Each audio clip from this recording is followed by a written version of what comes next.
It's Tuesday night. We're in the Cage Mind studio right here in the home office. It's my fight show.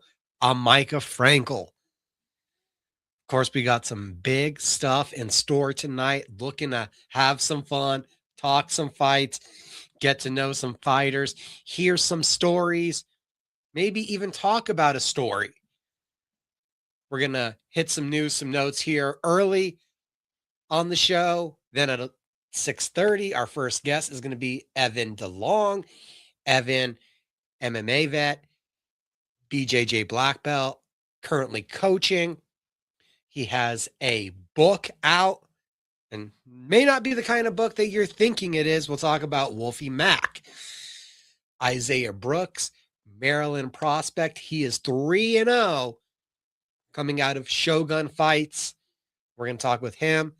And James Romero will be back again with his bets, picks, and predictions for UFC 327. So we have a lot in store. We couldn't do it without the help of a bunch of great people. The beard balm is getting low, but don't worry. I got it right here, guys. Still a little bit left, but when you get this low, you need to do like I'm doing and get on over to barbergabesfades.net. Put in your order, book your next appointment, get on over right to 100 Coors Boulevard, Lobo Plaza, Suite 107. The walk-ins are welcome, but you should get the beard balm on the website, barbergabesfades.net. And shout out to Robbie Ray Media, Robbie Ray Images, all the help he's always providing. The videos that are up on YouTube from Cage Minds Fight Hour. You hear us first on ESPN Radio Albuquerque 1017, The Team, but you can also keep up with us at cageminds.com on the YouTube, Apple Podcasts, Spotify, a lot of that credit to the great team at ESPN Radio Albuquerque and to Robbie Ray Media, who you can entrust with your next photo shoot, your next commercial, and he can expand your business's presence. Can't wait to talk about this week and everything going on because, I mean, there is just so much. Last weekend, covered that UFC event from UFC Vegas 115 on MMA After Hours. That's currently out right now. Apple Podcasts, Spotify, cageminds.com to hear that audio-only show as me and Michael Carlisle dive through the world of the UFC. Really all the hottest topics in the UFC. Tomorrow, Pro Wrestling After Hours will be out as we're talking about everything in the world of AEW, WWE. Dynasty from AEW is this weekend. The Road to WrestleMania next weekend. This past weekend, besides that UFC, there was a couple boxing events. One nationally and one locally. Nationally, Deontay Wilder, with the last bit of gas that was left in his tank, gets up off the mat, recovers, puts Derek Chisora down 2 times. Even one time, I love you, and hitting him with the overhand because it was going to be such a devastating moment, and he saw it coming. Back in the win column, this is the Hurt Business. Wilder, with an optimum opportunity once again to maybe be in negotiations with Anthony Joshua, another huge payday possibly on the horizon for the Bronze Bomber. So you can't look past how big of a victory this was to keep himself literally in relevancy one more time.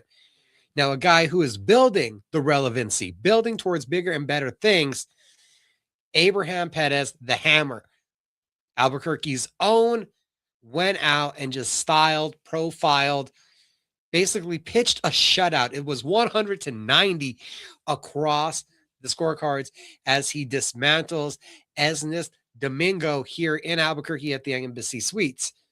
Legacy Boxing Promotions has now built up their son, Abraham the Hammer, to number 11 in the IBF, knocking on the door of a world title opportunity. A 3rd round knockout, vicious body shots once again from the Pitbull, Josh Torres. and we saw quite a few shutouts across the board. Franklin Romero, credit him with the photography that you've seen on Instagram and Facebook. Also put together a lovely article that you can check out on the website. Big congratulations to the winners moving forward. Couple guys that we know locally, Andreas Ray, a lot of potential. He needs to regroup. A lot of great going on with the New Mexico boxing scene. And that extends out to next weekend, where it's the Pat Holmes Boxing in association with Donald Sanchez Promotions one more time at the OK Casino. So very quickly, that promotion going back to back to back, getting their young guys action. Antonio Tone Martinez, I'm hearing, is going to be back on that card, a longtime staple of the northern New Mexico boxing scene. So last weekend, the glove boxing got to stay center stage. Well, this weekend, basically everybody is going to be getting in on the action and having some fun. We got a huge show coming up. If you guys missed, the lineup will include Evan DeLong. He will be along at 6:30. If you're watching in the Mountain Time Zone, that's here in 22 minutes. At the top of the hour after that, unbeaten Isaiah Brooks is going to be here with us, 3-0 Maryland representative. And James Romero will be back 7:30 Mountain Time local. That's 6:30 Pacific. That's 9:30 on the East Coast, and our main event spot to give us his bets and predictions and thoughts on UFC 327. Big news coming today from across the world of combat sports. June 6th, BKFC is going to be returning to Hollywood, Florida. No names, no announcements yet. Keep anticipation open for that one. June 26th, BKFC will be back in Hammond, Indiana. May 30th, Dallas, you're getting Real American Freestyle, Real American Freestyle 9. Gable Steveson in the main event versus UFC vet Alexander Romanov, who, part of the PFL, was supposed to be part of the Gamebred Bare Knuckle MMA tournament that we're going to be talking about starting this Friday, and instead is back with the PFL, getting this opportunity with the Real American Freestyle, and he'll take on the Olympian. That event's co-main event in Dallas will see Colby Covington versus former UFC middleweight champion Chris Weidman. BKB has announced the signing of veteran pugilist Alfredo Angulo. Angulo went 1-1 in BKFC and now will be moving over to the Trigon. Again, looking forward to test himself. He's a warrior, a fighter who loves the brawl, and is looking forward to now doing it in the world's smallest combat arena. MVPW making waves. Here's another addition and a huge announcement. Unified featherweight champion Amanda the Real Deal Serrano will make her return to the ring to face Germany's top-ranked Cheyenne Pepper Hansen, 17-2, 13 wins by knockout, making MVPW 3 a now double main event. Serrano Hansen joining Stephanie Hahn, Holly Holm, WBA lightweight title rematch, May 30th, El Paso County Coliseum in El Paso, Texas. That card getting a shot in the arm to make it a mega women's boxing extravaganza. From it was already highly anticipated in this area for the rematch. For could Holly regroup? Will Hahn put a stamp on the rivalry and take her title aspirations that next level forward? And now you add Serrano, who would be that next level fighter for the winner. Absolutely outstanding news of how big May 30th in El Paso has now just become. This weekend, we've got everything going on. Some things that I'm not going to actually have time to touch on. 1 second, everybody.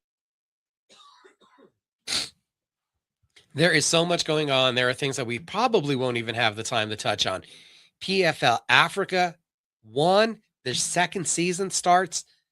You're going to see some of that action, I believe, on Vice and some of that action on ESPN too. One Fight Night 42 comes up in a couple days.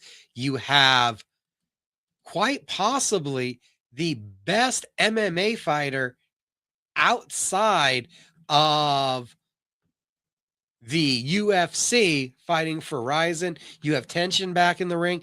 You have Octagon 86. You have Cage Warriors 204. I believe that Tyson Fury is going to be fighting on Netflix. And I'm going to have to gauge from the audience if Alir Sandbek Makhmudov at 21-2 feels like the dangerous threat, or if this is just a nice tune-up fight for Tyson Fury to warm back up after his third, fourth retirement. He's back. Interested to see what that means and how Fury looks. I'm sure we're going to see a performance that will be victorious. It'll be interesting to see, though, how the current landscape of boxing is going to influence which way he's going. And is there a determination almost from Fury to call out Usyk one more time, where I wonder if he was done with that business, if he feels maybe it's already been put to bed? Be interesting to see what Tyson Fury can do as he returns one more time.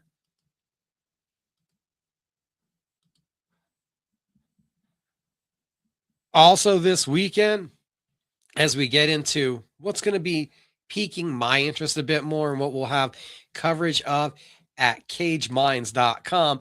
Well, this first one, I'm going to bring up the card for you guys. Actually, let's add it to the stage real quick and put it on here. That is the Fury card. I was just looking at that a moment ago. Let me go back one more window. Here we go. Here we go. Gamebred Promotions is back. Santo Domingo, the Dominican Republic. Looks like we are getting this one on YouTube. This will be the start of the $500,000 tournaments. Anthony Smith, your formerly ranked top 10 light heavyweight, a well-rounded skill set, a veteran who has made it all the way to a UFC light heavyweight title shot, but moving up to heavyweight is going to be an interesting proposition as he takes on a Chase Sherman, who in the bare knuckle MMA realm is a little bit more used to having the bare knuckles, having had success in BKFC, having been in Gamebred Bare Knuckle, a little bit more of a striking centric approach to his fight career in the last couple of years. But an interesting fight, not the biggest heavyweight in this tournament, but you're not seeing the same gargantuans. Also continuing in that heavyweight theme, you go over here, the former light heavyweight title challenger, Thiago Santos, is taking on Guto Innocent. Thiago Santos, at one point, we did hear he had signed with BKFC. He's finally making his return post-PFL, and we will see him in bare knuckle, but it's MMA against a Guto Innocent who has done the bare knuckle MMA, did fight in Strikeforce, but I feel was much more successful when we saw what he was doing in Glory Kickboxing. Heavyweights, Alex Nicholson, we've always known as a wild man, a heavy-handed, aggressive fighter, an undersized heavyweight, might actually have the size advantage as Joel Bauman, coming out of the Jackson Wink Academy, normally a middleweight, jumping up 2 weight classes, cutting no weight for this opportunity. Carl Moore, last time I saw him, he was fighting against Corey Anderson for the PFL light heavyweight title. He's jumping in on this tournament. Saeed Soma at one point was a 2-watch prospect coming up through Bellator. That didn't work out, but here's a huge opportunity in a $500,000 tournament. On the lightweight side, where you also get a tournament, you have names like Ray Cooper, who was a PFL stalwart for quite a while.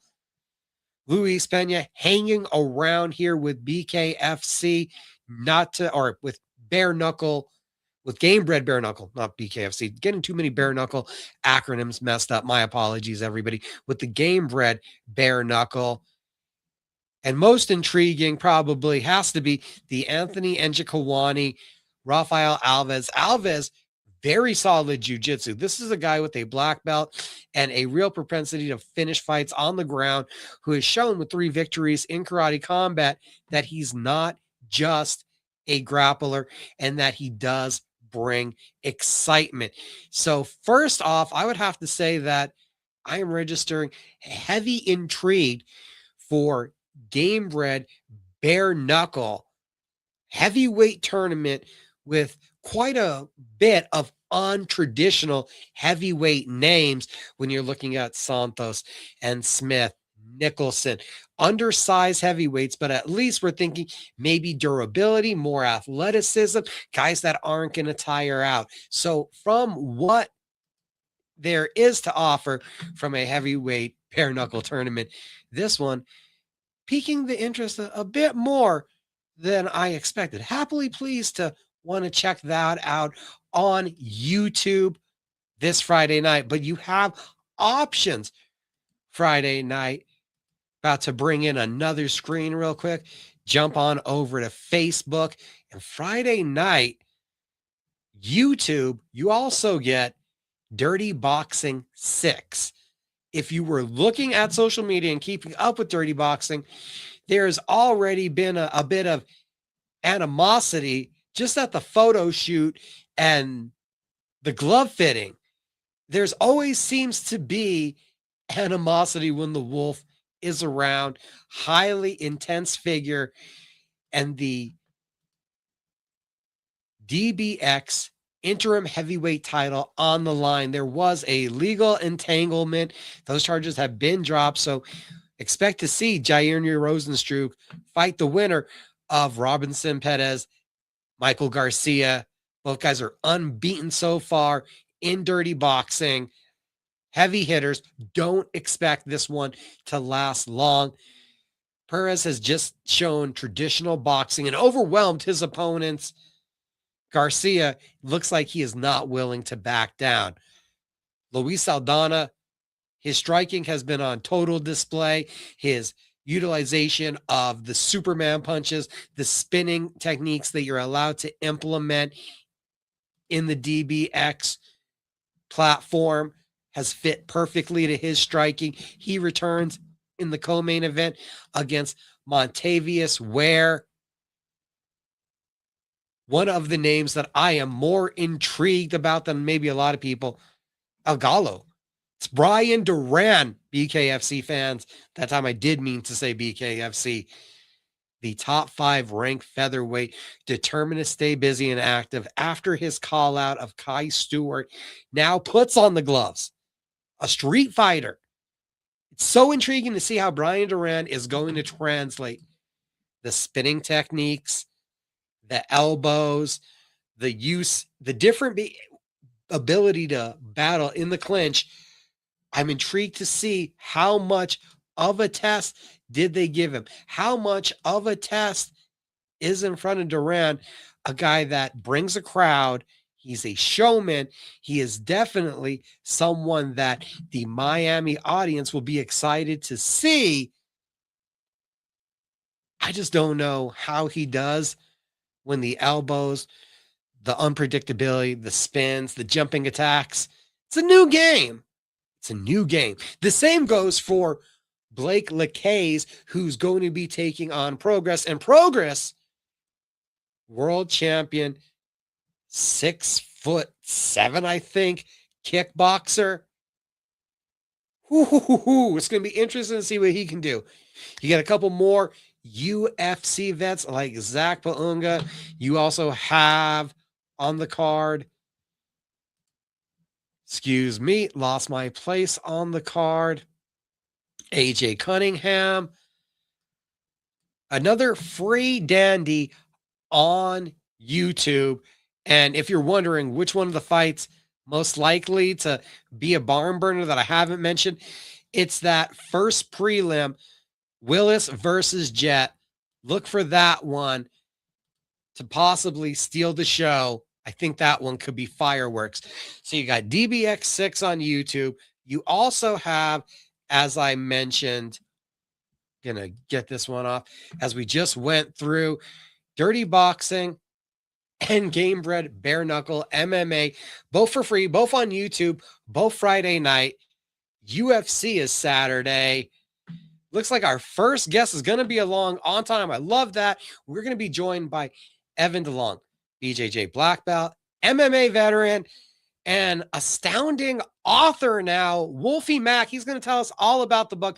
We're going to have him coming up in just a couple minutes here at 6:30. As promised, we actually have confirmation from the guest. I love that. So he'll be along in just a couple minutes. Before we get there, the PFL is also in Chicago Saturday night. And this one, big stakes at bantamweight and women's flyweight take focus from the Wintrust Arena in Chicago. The main event, Sergio Pettis. We've seen him rise to the pinnacle before in Bellator. He is taking on Mitch McKee, a heralded prospect, a tenacious wrestler, a true contender. The bantamweight division with this rising star versus veteran matchup. It's one of those kind of things that combat sports is made off of. And you got a McKee who has the wrestling and grappling chops, and a Pettis who is a tremendous striker. So this is the striker versus grappler elements that MMA is made off of. That one is a tremendous main event. In the co-main event, the PFL has really been doing a lot to focus on the middleweight division. Unbeaten Jordan Newman is taking on his toughest task in Joshua Silverio, 8-0, rising contender, wrestling chops. But that's the same thing you say about the Arizona State Josh Silveria, who has done very well at light heavyweight and middleweight, and also has a little bit more striking background. True prospect, top notch, versus a more well-rounded and tested mixed martial artist.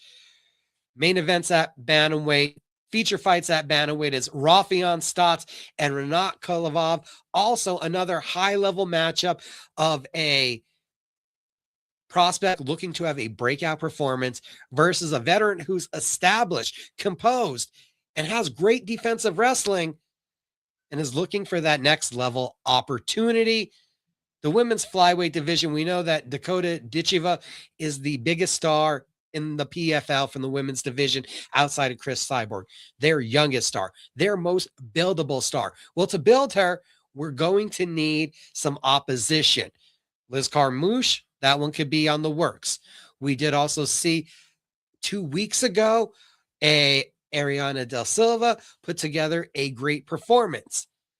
We have key fighters to watch on this card like Viviana Araujo, Jenna Bishop, Kana Watanabe. The division is building depth, and it matters so that we can get clear picture of this division, really see where the contenders are moving and shaking. Araujo takes on Shanna Young. You get Bishop versus Brennan Thorenstein, and you get Kana Watanabe versus Paulina Wisnowski. So it's a huge event for the 125-pound women's division here with the PFL in Chicago.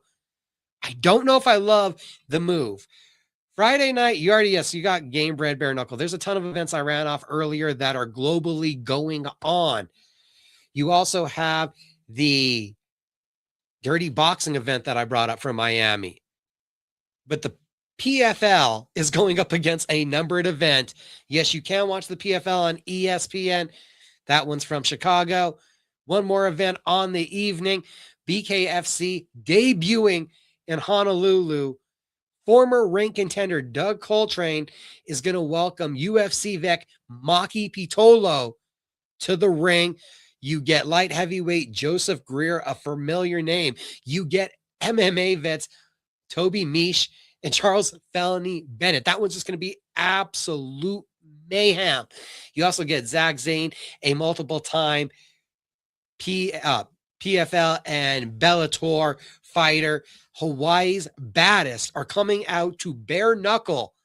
And you can just imagine, we've heard of the BJ Penn, the Max Holloway, that kind of mana, that kind of fight mentality. And now it's going to be on display in the bare knuckle world. You have the BKFC app, the best. I tell you, the best value in combat sports. You get to see the BKFC this weekend, Honolulu. Next weekend, they're in Denver.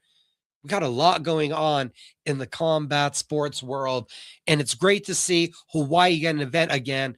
They have a great fight community, a great fight history, a warrior culture, and it's been a while since Bellator has been there. So taking the initiative, getting down there, great to see from the BKFC, who also had a couple big announcements today.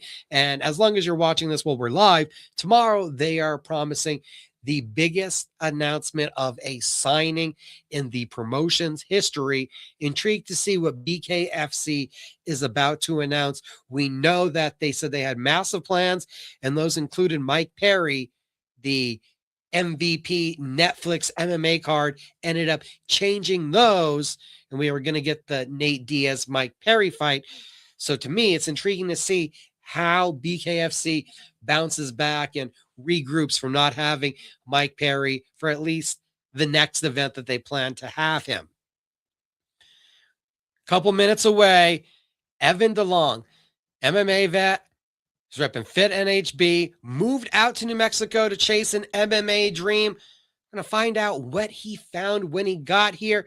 He has a black belt, and he's also now a black belt and writing and telling stories. We got a lot to get to with Evan Delong. Our first guest is just minutes away.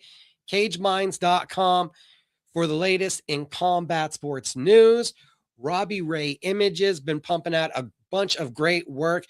APFC 22. We got a lot more coverage coming up this summer. A shout out to Franklin Romero. Last weekend, he was at the Embassy Suites for the Legacy Continues 3. Photos, articles, credit to that man are currently up on the website. You get the photos over on Facebook. We gave a little teaser on Instagram. Franklin Romero working really hard. All of that appreciated. This past week, we had Catherine Renee Lindemuth and Coach Anthony Rosales on Cage Minds Fight Hour on ESPN Radio Albuquerque, 1017 The Team. They're going to be heading out to Denmark May 16th on DAZN. You can watch Catherine Renee Lindemuth take one more step in a title eliminator towards a world title opportunity. You missed the interview. The website has it. Apple Podcasts, Spotify to keep up with everything we're doing. MMA After Hours dropped earlier today as me and Michael Carlisle went deep into the world of UFC. And now I see the thumbs up. He is ready to go. We are bringing in our first guest tonight. It is so good to talk to this man. It has been a while. Evan Delong, how you been? Yeah, what's up, Micah? Good to see you, brother. How you been, man? Man, I'm busy. I'm doing a live stream now. We got lives for the events. We've got an ESPN radio show. We busy. How you? Good, man. You got so many, the consistency, man. I love it. There's so many of these videos you made, man. You are a legend, bro, to me. That's amazing, you know?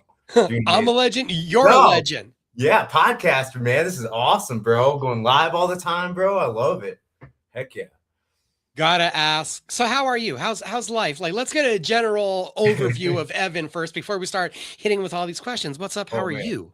I'm good, brother. I'm good. I've just like you said, I'm instructor and professor at my gym, Next Move Jiu-Jitsu. So there, and then I'm a fitness coach at a senior fitness gym or a senior fitness community center or retirement home. And yeah, I enjoy it. Like, I'm teaching these seniors to stay dangerous and stay in shape. So, and right. No, it's important. You have elders in your life. You have older family members. You know it. The getting moving and the keeping moving is just so important. Absolutely. It really is. And it makes me so excited to go to my mission every day. I wouldn't say my job or my work. It's my mission now. It's just so exciting. I walk in there all energetic, ready to go. They're all like, this guy is nuts. I'm like, well, Yeah. How did we get to that job? That's got to be an interesting story.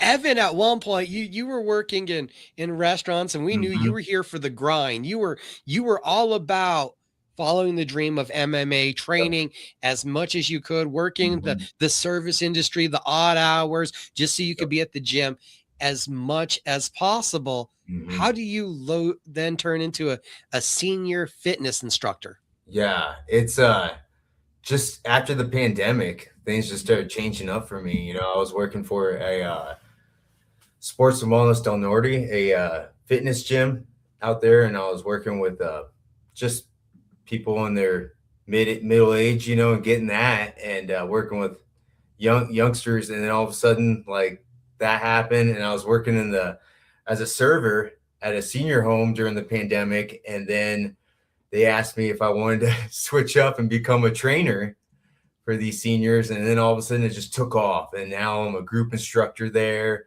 Just all these titles are flying up there. And I'm enjoying every bit of it, man. And I still I I'm an ultra runner. I ran over 32-mile races now. And then my first one I ever did, I ended up winning. And so I love to run, and I still train martial arts. So I'm adding all these different titles, but it's just all coming to me, bro. That's it. I love it. Did the ultra run come into play where you're like, I need to be competitive Yeah. somehow, and I'm not Yeah. taking a fight?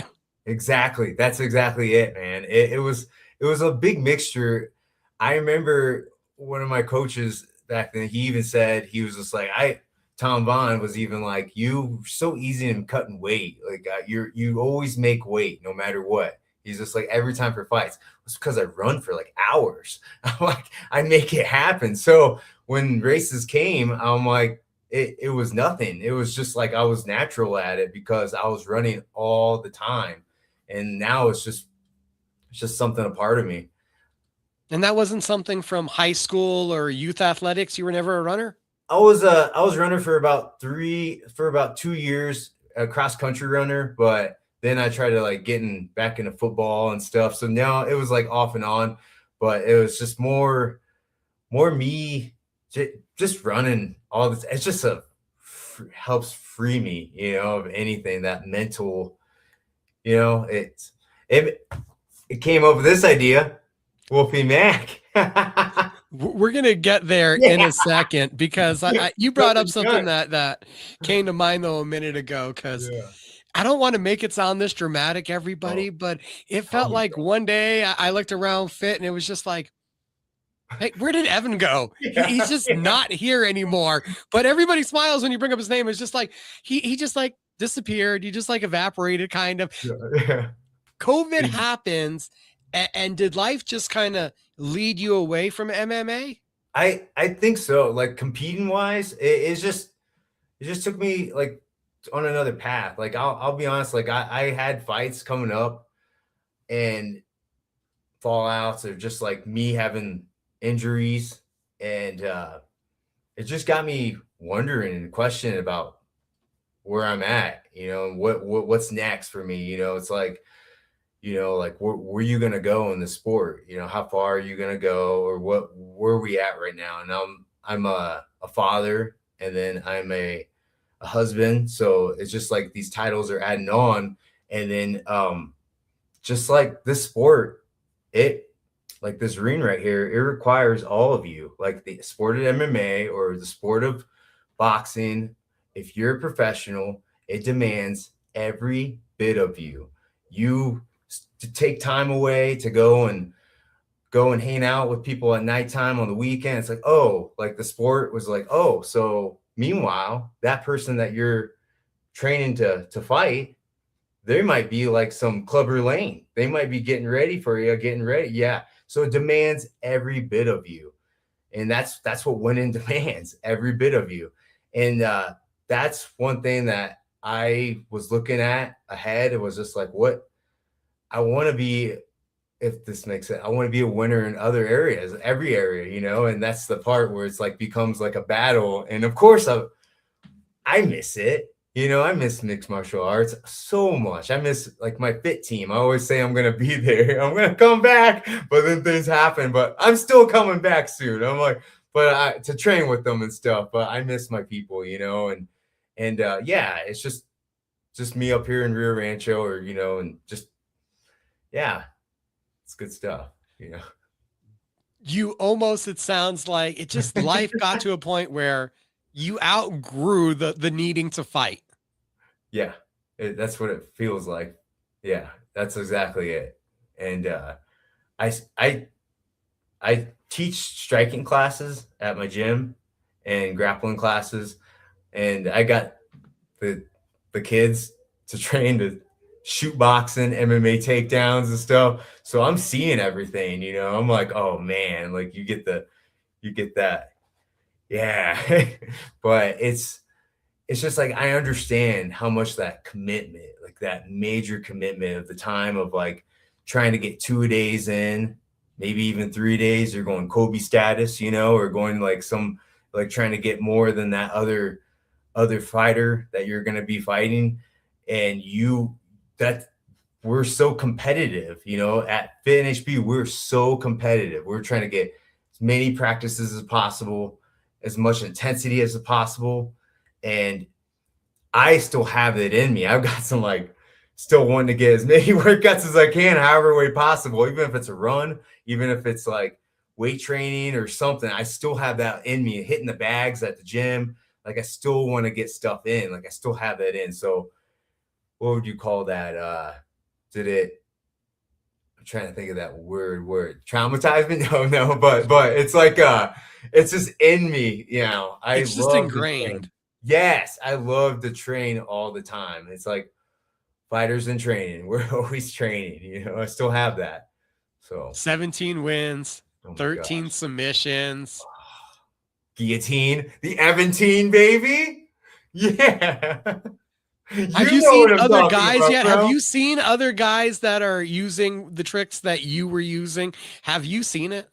Have you like Oh, acknowledged it out there, or you're not sure? not not too much. Like I'm trying to teach my team at next move. Like I'm just showing them like, yeah, this is how you do it. You do it like you're trying to get it in with the leg and trying to get all like over dramatic with the guillotine, however it takes. Yeah, I just been trying it every time, and then all of a sudden it works. You know, I'm always fishing for it. Even if when I was even competing or like training in the gym, I would even just throw it out there just to distract my opponent.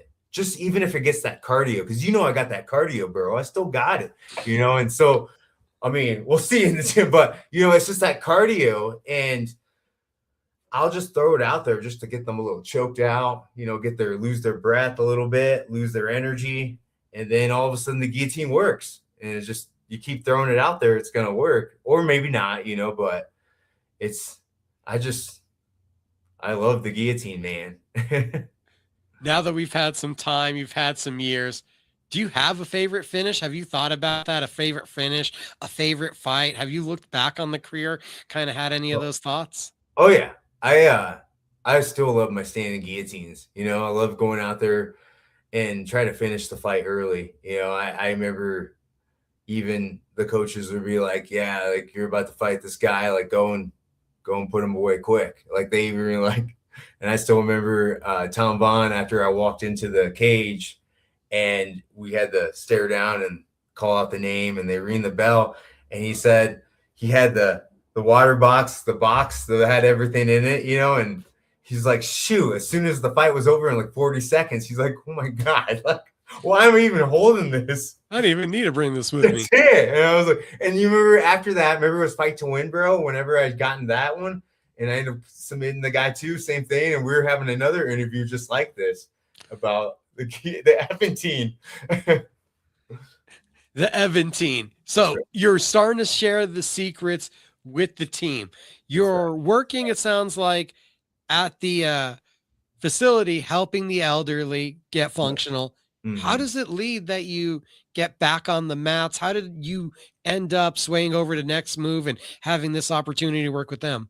So I had a friend out there that told me just to come out and visit the gym. And at that moment, I was just, it was, I was supposed to fight in Fort Wayne at the time. And the fight fell apart, and I just was like, man, like, and it was because I had a knee injury, and I just throw it out there now. And I was just like, man, what am I gonna do? Like, what's going on? You just think about things. This is a mind. It can either be your best friend or worst enemy. And at those times of the moment, it was being my little worst enemy. He's just saying, like, well, what are we doing? Like, you love jujitsu, man. You love martial arts. You're a martial artist. That's what you do.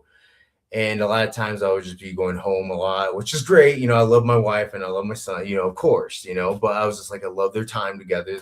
But I still had that, like, I wanted to get something in, like I wanted to get that, and then there's like, hey, the come activity, the burn, right? Exactly. And they said, come by the gym. One of my friends said, come by this gym, open mat.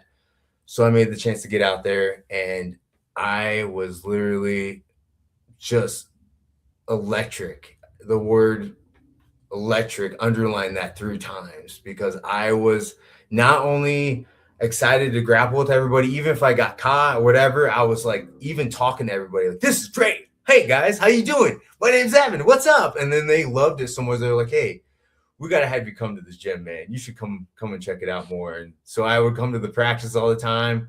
And then they asked me, do you want to be an instructor? It's like, yeah, let's do this. And at that time I was a brown belt. And that was another thing too. I was even thinking about it, was just like, what, will I be a black belt at that time? Because I wasn't going at any gyms, and I was a 3-stripe brown belt. And I was like, will I be a black belt? And you really just, that was hitting me like hard a lot.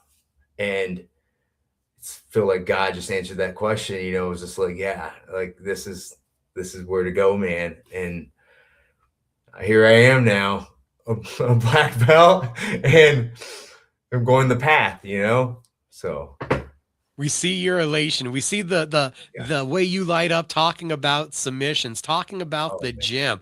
How emotional was the black belt ceremony, getting that trophy that you'd worked so long for? It was amazing. It was amazing because I wish I could show you the video. My wife ended up taking the video from the back, and they put on the black belt, and they were telling me at that time, like, I hope you have a speech, Evan. You better have that speech ready. I was like, a matter of fact, I do. And I was walking around. And so I was the kids instructor also. And I was walking around, and we have a motto there for our students. And it's called, we'll say, what's our motto? And they'll say, do it like a black belt. And then that has to do. And so I use that as my speech, because all the kids were there. They're waiting. They were just like all happy that I got the belt. And I was like, hey, kids, what's our motto? And they're like, do it like a black belt. And I said, exactly. How you do anything is how you do everything. How you do every day is how you do every day. I said, discipline matters. Consistency matters. And I just took off after that, bro. And it was just my little rocket. We went off after that. I had that recorded, and it was just a good time, man, and yeah. Evan's talking about a rocket ship. If you need your business to start taking off like a rocket ship, for real, Robbie Ray Images, hit up my boy. We can expand your media presence. And as you're taking off like a rocket ship, as you're dropping these giant metaphors on these children, bro, you're already writing all of this literature for us. When does it start to become pen to paper? And who do you credit for you thinking of this while you're running? Let's get into the book. Yes, let's get into that. It was, oh man. So I was journaling a lot off and on. 2015, when I first moved out here, was off and on. And I started doing it more often when the pandemic happened. And I was just, we had all this time at home. So I was really like, okay, well, there's so much to do now. We're all furloughed at my job, and well, there's stuff to do. So I was starting to attack my habits. Like, okay, I'm going to work out once or twice a day. I'm going to, and just started putting a calendar, trying to keep my habits, consistency every time. Just, you have all this time. Just at home. And I was reading daily. I'm like, I'm reading all these self-help books. I'm like, why don't I just write a book? I'm like, and then as I went for my runs, out there and just having this time to think, because all the gyms are shut down. They're all closed down. Had all this time to think. I started journaling about this.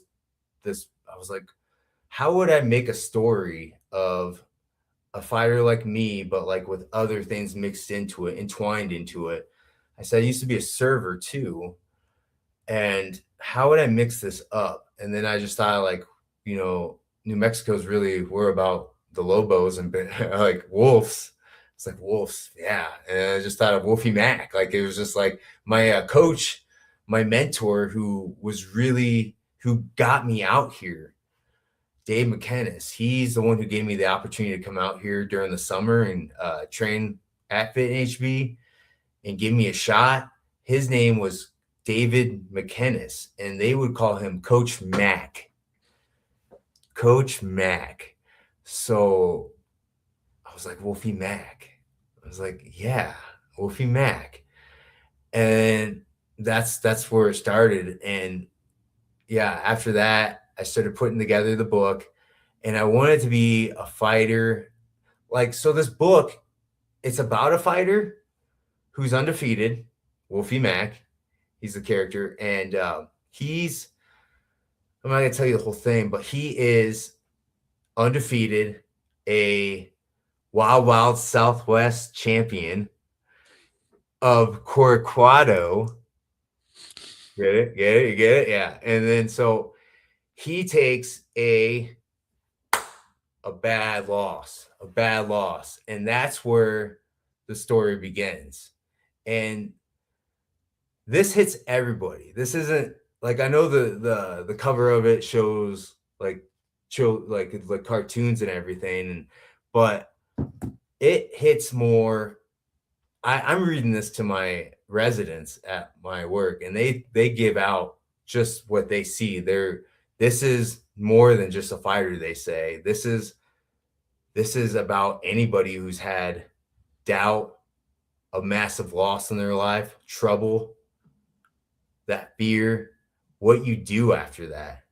It's pretty much like a manual, bro. It's just like, and what to do. What do you do next? And it just hits hard. And that was what I was like, holy crap. Like, this is taking off. Like, and I've, thanks to my family at Next Move Jiu-Jitsu, Fairwinds Rio Rancho, I've reached out to some of my coaches at Fit HB, and yeah, they're all really happy for this, and everything. When you start to create the book, we have that imagery, and that was one of the questions that arose to me is, what is the target audience? It's a story, it sounds like, for many ages, but who did you have this story in mind for? I wanted to hit 16 to like 35, like that age range, because I think that we think that, like me, we feel like we're on top of the world. I mean, there's moments where we're riding high up here. Our ego is just like, we're up there. And it's those moments where something happens, whether if it's a death or whether if it's a loss, a breakup, a divorce, or anything that, like a loss that hits you hard right in the stomach. And what to do after that, because the mind. So I got deeper into it. So we all say, oh, mindset's everything. Okay. To me, I think there's more than that. I think of course you can think positive all day, but you can't be like no legs. I don't know. I'm just saying, like, in a situation to where you're like, just trying to think positive. You got to be real with yourself. You have to be real with it. You like, this is going to happen. I'm still going to push through. And so this reflects different areas of your life. And in this book, I have your emotions. How do you deal with your emotions? Many people, as when we're young, we like to just brush off your emotions. If feelings don't matter, screw your feelings. No, they do matter. And you had to do something with that. You had to face that. And then there's also your physicality. I can't be this big, massive, overweight guy. Hey guys, read my book. It's gonna keep you in shape. I had to live this. I had to live this. So your physicality matters too. Okay, your spirituality. What do you believe in yourself? You can tell people to keep their head up. Just believe in yourself. You have this. You got this. Do you believe in yourself? Do you know you can do this? And there's things all tied to that mindset. So everything comes together. And this is what Wolfie learns. And then at the end, I have certain ways for you people to grow from this. So in the end, it marks humility, service. We're all serving humans. We're all going to serve no matter what. That's what we do. We're all serving. I don't care whatever you do. I was a server for many, many years. I still you give me a notepad and an apron, smash that on me. I'm going to serve. I'm going to be the best server. And that's what the book is about being the best at whatever job you get. You're going to be the best at what you do. Get that out of your head saying, I'm not supposed to be here. I'm a fighter. Oh, I'm not supposed to be here. I'm not the trash man. Be the best trash man you can be if you're going to be that. Whatever job it is, be there. Be it. Be the best. And so that is service. And then transformation. Once you read Wolfie Mac, you'll see the transformation.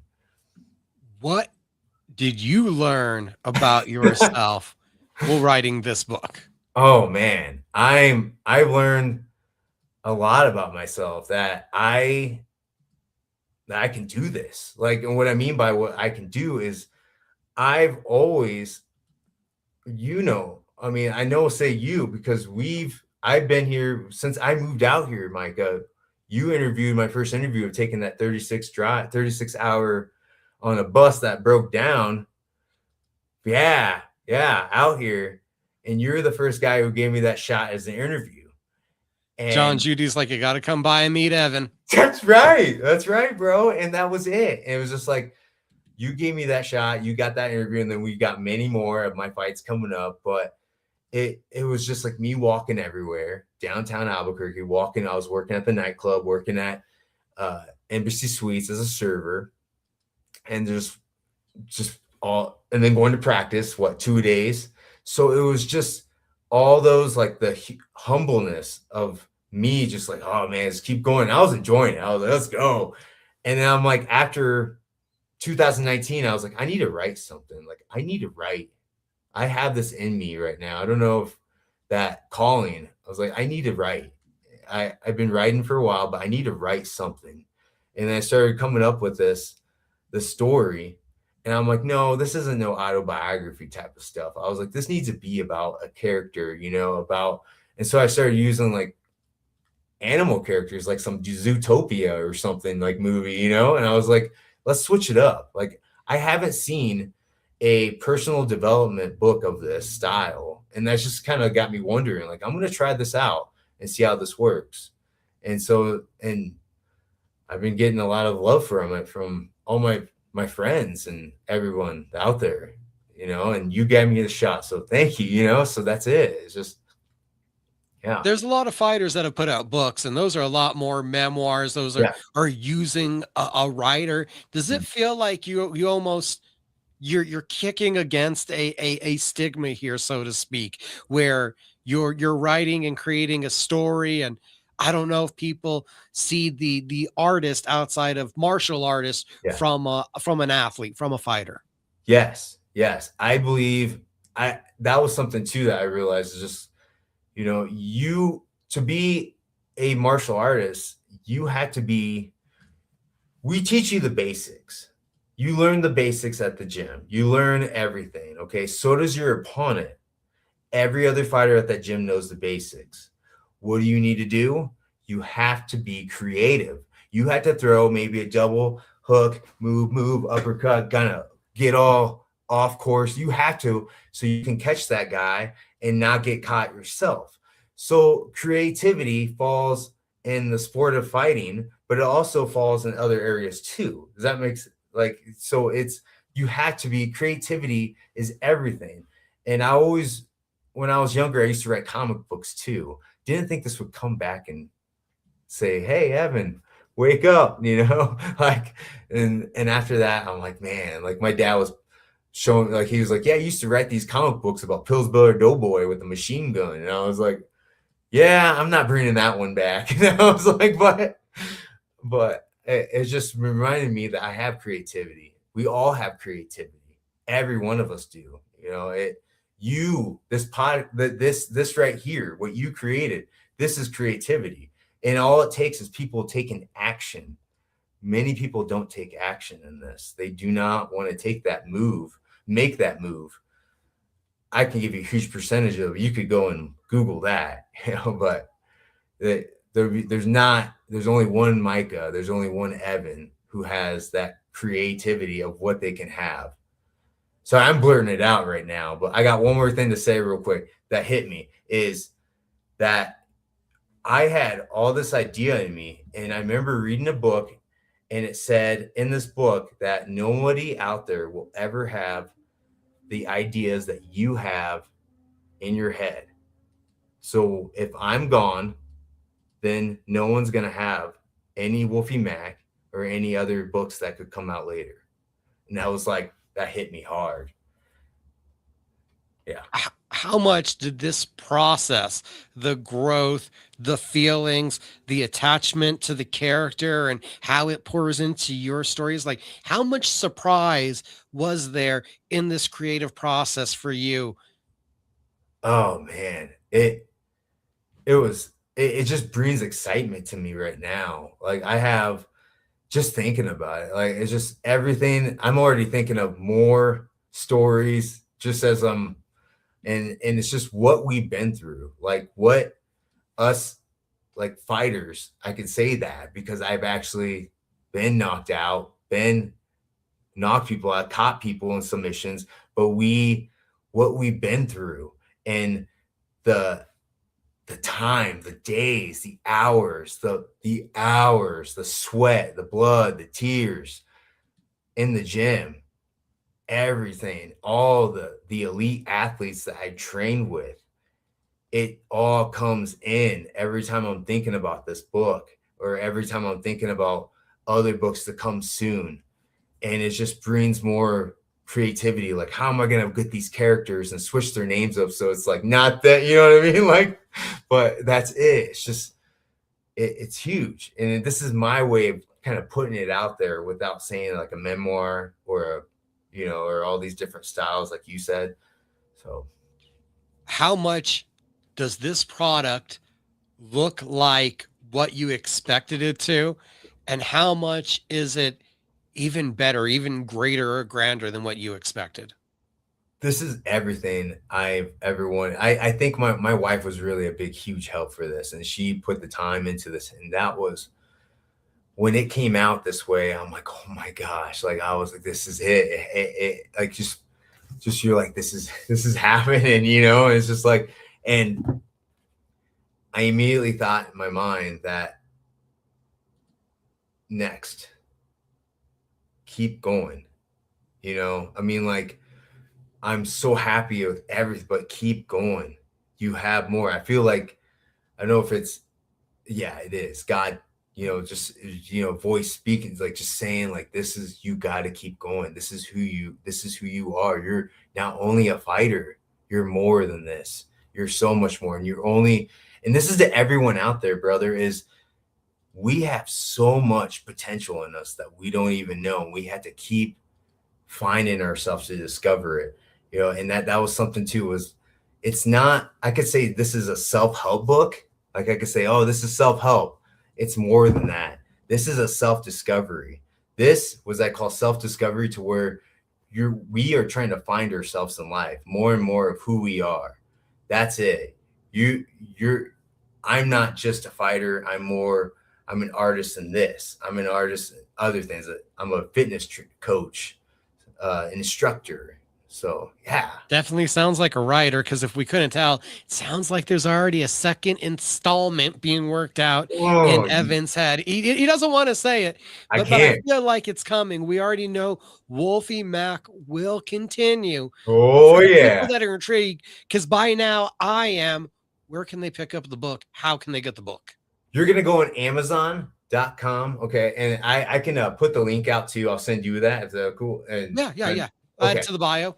yeah, and then just putting but I can just give it out too, like the Wolfie Mac, and then just putting it out there. And I don't know if anyone will see, but like it's more. Yeah, it's only $9.99, and yeah, man, for a big transformation right there.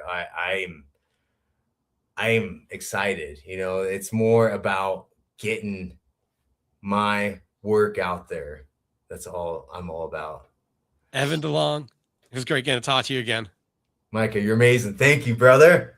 You have a great night, sir. You too, bro. Thank you. My fight show is going to keep moving along. Wolfie Mac, Amazon to pick up the book. Self-help. It's an MMA story. Evan DeLong, inspiring, helping, working on his next move at Next Move Jiu-Jitsu. All of you Rio Rancho fans, you know where to find the spot. We're going to quickly move through the night because we're going to jump across the country. We're going to head all the way to Maryland to talk to one of the top prospects in MMA. 3-0, racked up that third win just a couple days ago. My Fight Show now brings in Isaiah Brooks. How you doing, sir? What's going on, brother? How are you doing? I'm excited to talk to you, having a good night talking fights. That's right. That's right. So I get a message, and there's a young lady getting in contact with me and promoting you. Is that manager? Is that family? Who is the one that's pushing you out here? That's my girlfriend. See, we had to give somebody credit. Yeah. No, she helps me with all that stuff. So yeah, big shout out to her for sure. The career is a true family affair. What's up? I said the MMA career, it's a true family affair. I'm the first in my family to do the MMA aspect. Me and my brother who grew up wrestling. Wrestling's still a part of our family. My dad used to box back in the day, but he never taught me anything because I guess he thought that I would not know how to use my power. So, but he taught me like a little shovel punch and stuff. But this is all fairly new for us. From a family that grew up with that combat sports kind of trajectory, and you and your brother having been in the wrestling room, and your brother with the acclaims that he's had, is competition, competing, something that's just always kind of spoke out to you guys? Oh yeah, we love competing for sure. Even if it ain't in the mat, it's in the house. So, I actually just got off the game with him playing UFC 5, and I'm downstairs in my basement just like, because I'm like I'm itching for a win. I'm like I hate losing, bro. I hate losing on any level. But if I lose on a big stage or a small stage, we got to take it all the same. Take the wins and the losses the same way. As long as you're learning and improving. Now I know it's a small aspect for a video game, but you can you can look at it the same way. Well, as long as we're talking about UFC 5, so who's your character? Who are you fighting as? Oh, I'm a cheater, man. I like Elliot Tapor. He's cracked. You can't lose with him. We're gonna go with the heavy-handed guy. We're just gonna go out there with That's the pound for right. pound number one. That's right. Just pick a good old fashioned bar fight on UFC 5. Elliot Tapor is your guy, or Justin Gaethje. He's good too. So your dad was a boxer, but never really showed you guys how to box. You guys take the route of going towards wrestling. We've seen your brother really stuck with wrestling, but where does the actual punching start to captivate you?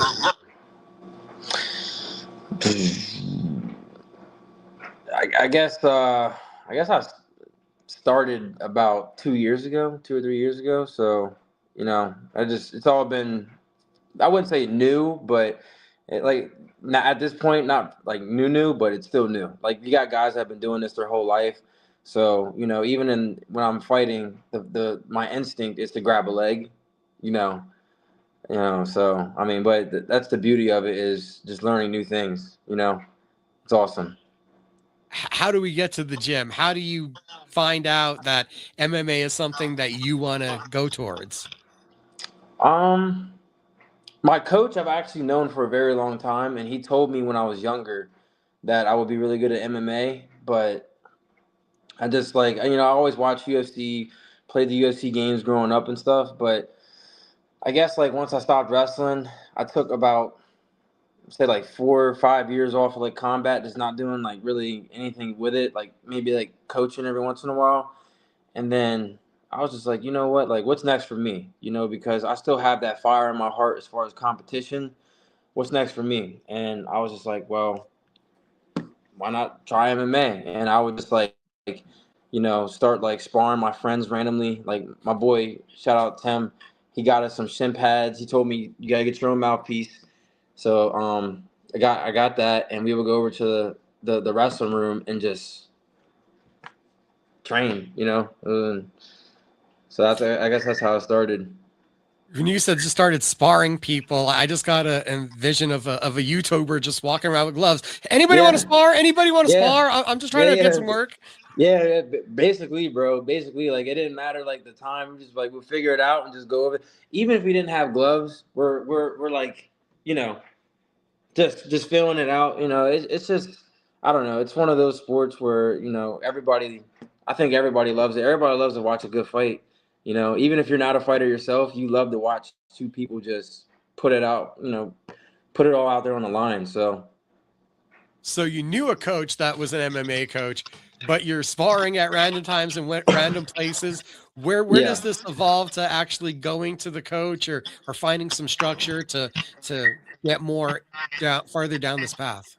my dad put me back in contact with him. He was like, if you're gonna take it serious and you want me to take you serious, then you need to be going to a professional gym with an actual professional coach. And because I'm not just gonna pour into you if you're just gonna bullshit around. You know what I'm saying? So uh, got in contact with him. I think I had trained with him for a month before I took my first amateur fight, and then we went out there and got the dub. But it was definitely everything that he taught me went out the window the moment I stepped in that octagon for the first time. I just saw a person in front of me, and I was just like, okay, I know to punch and to wrestle. That is it. I did a amateur kickboxing broadcast a couple weeks ago, and on paper it said everyone was 0-0. And I heard the referees talking, or someone that was an amateur referee just learning. He's like, oh, so this will be a really quick night, right? Like they're just all going to be aggressive and get right after it. I was like, no, dude, this is going to be the most awkward flailing at each other you've Yeah, ever seen. And that's just what it breaks down to. yeah. Training, the first fights are not for your training. The first fights are just to get the nerves out, right? That's it. That's it. Yeah, that's it. That's it. Now I'm a little bit more experienced, and even going into the fight, before I would just listen to music that's just gonna get me hyped, whatever, and then the adrenaline dumps even worse because you're in the back just moving more than you need to, So now I don't even listen to music when I'm warming up. It's just like another day. I do it every day. So why am I gonna act differently just because the spotlight's on me and there's people that are drunk, watching me fight? It's I'm gonna do the same thing I do every day. I don't, so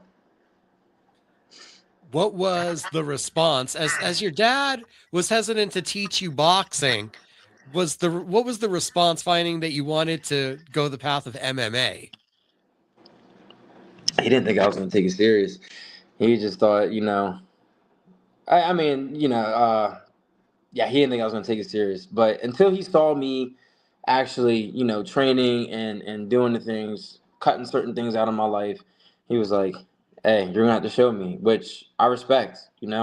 I'm not just gonna sit here. If somebody just keeps on telling me they're gonna change, and then they don't change, well, eventually your word holds no value to me. So you're gonna have to show me you're gonna change, and that's exactly what happened. And now, now he's one of my biggest supporters. He's my agent. So it worked out. How long were you kind of holding the weight of knowing that you were committed, that you were serious before you felt like you got other people to buy in?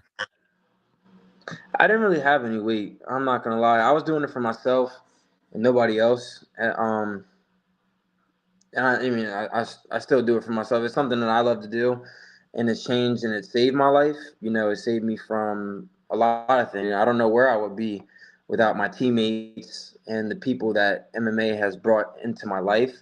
So, yeah, I mean, I didn't really have any weight. It was more so just for me.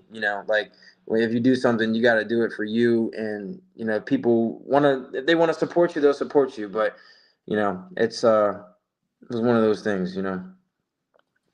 As I'm seeing it on Tapology, we got 3-0 as a pro and 4-0 as an amateur. Yes, sir. Yes, sir.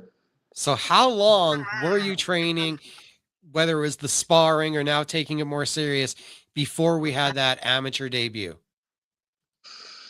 It was about a month, like when I got with my coach. But I would you can call it taking it serious, but I was still doing things that I shouldn't have been doing, and then once I got in there, I was like, okay, you can't live this lifestyle and be successful, at a higher stage, So I had to learn, to take myself serious also. So people could take me serious, but yeah, it was about a month, I would say. Not sure if you feel comfortable, but what was going on with life before? Was it partying? What do you feel that had Yeah, you kind of off track? it was just, yeah, partying, drinking, not really like motivated, to like really do anything. And it was just like, you know, bouncing from job to job and, just wasn't what I just felt like I had a different purpose being here than that, and it was driving me crazy. So, I would like lash out randomly, like just angry, and yeah, and I think I found a healthy outlet for it now, and yeah, yeah. But I will tell you this, brother, I'm very comfortable telling my story, but like because I feel like my story one day will change somebody else's life, God willing. So that's why I'm here. That's why we're all here. We're all here. We're all children of God. So whether you've been through things, I've been through things, it's always good. The people that messed up the most in their life, I feel like are the best teachers because they can tell you, or you can just watch them and be like, I don't want to be like that. Or they can tell you, hey, this didn't work out for me. Maybe you should cut that shit out. So what do you feel from that kind of aspect? What's the biggest motivator to you? What happened that has motivated you to seek out that better life and to have this better approach to life and level-headed mindset? That's a good question.